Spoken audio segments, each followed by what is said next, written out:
আল্লাহ রাসূল সাল্লাল্লাহু আলাইহি ওয়াসাল্লামের দরবারে এক মহিলা গেছে যে আল্লাহ রাসূল, আমার তো মির্কি বেরাম রোগ, আপনি আল্লাহ তাআলা রাসূল আল্লাহর কাছে দোয়া করেন আল্লাহ তাআলা যেন আমার এই রোগ থেকে মুক্তি দান করে, আমার এই রোগ যেন ভালো হয়ে যায়।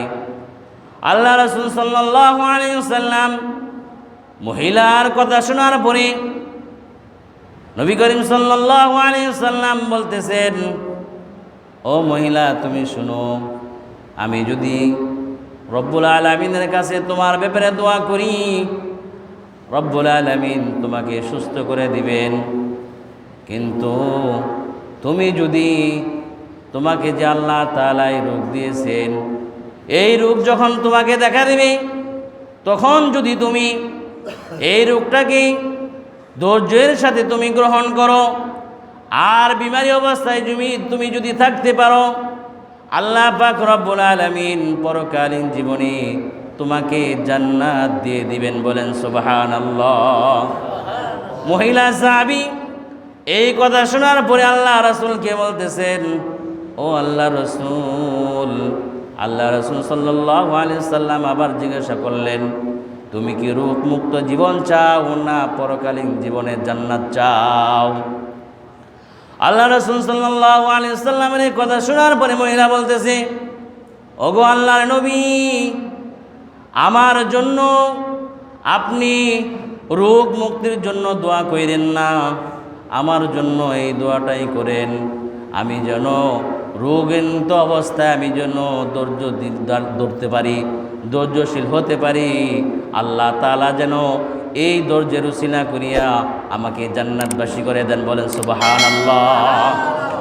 তাদের দিলের মধ্যে নিজের অসুস্থতার চাইতেও বেশি আল্লাহ তাআলার মহাব্বত, আখিরাতের মহাব্বত দিলের মধ্যে পয়দা করেছিল।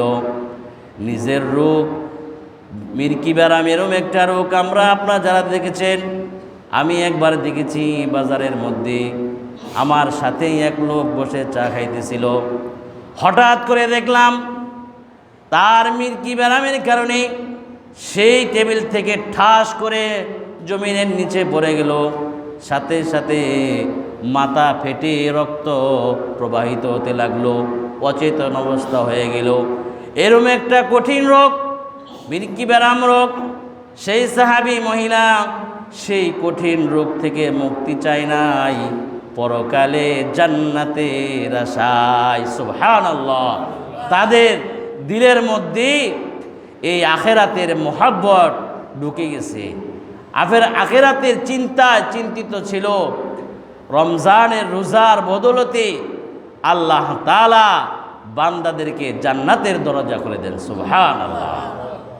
জাহান্নামের দরজাগুলো বন্ধ করে দেন।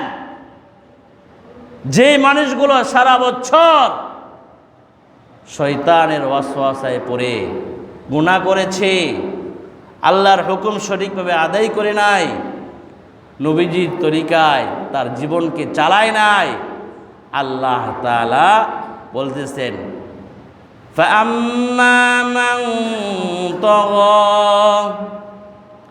ওয়া আথারাল হায়াতাদ দুনিয়া ফাইন্নাল জাহিমা হিয়াল মাওয়া। যেই বান্দিগুলি দুনিয়াতে থাকা অবস্থায় সীমা লঙ্ঘন করেছিল, দুনিয়াতে থাকা অবস্থায় সীমা লঙ্ঘন করেছিল। দুনিয়ার মধ্যে দেখা যায় বাংলাদেশের বর্ডার পার হয়ে গেলে, সীমানা পার হয়ে গেলে সাথে সাথে বাহিনীরা তাদের উপরে আক্রমণ করে গুলি চালায়। আর দুনিয়ার মধ্যে যে সমস্ত মানুষেরাও শরীয়ত লঙ্ঘন করে, সীমা অতিক্রম করে নিজ ইচ্ছায় তার জীবন যৌবন চালায়, আল্লাহ তাআলা তাদেরকে ফাআম্মা মান তাগা ওয়া আথারাল হায়াতাদ দুনিয়া ফাইন্নাল জাহিমা হিয়াল মাওয়া। আল্লাহ তাআলা তাদের ঠিকানা করে দিয়েছে জাহান্নামের মধ্যে। কিন্তু যেই বান্দা বান্দিটা এই রমজান পাওয়ার পরে আল্লাহ তাআলার দরবারে রোজা মাধ্যমে আল্লাহ তাআলার দরবারে কান্নাকাটি করেছে, আল্লাহ তাআলার মহব্বত তার দিলের মধ্যে ঢুকেছে, আল্লাহ পাক রব্বুল আলামিন এই রহমতের দিনের উসিলা করে, রমজানের দোয়ার উসিলা করে আল্লাহ তাআলা ওই জাহান্নাম থেকে মুক্তি দিয়ে আল্লাহ তাআলা জান্নাতের দরজার মধ্যে ঢুকিয়ে দেন। বলেন সুবহানাল্লাহ।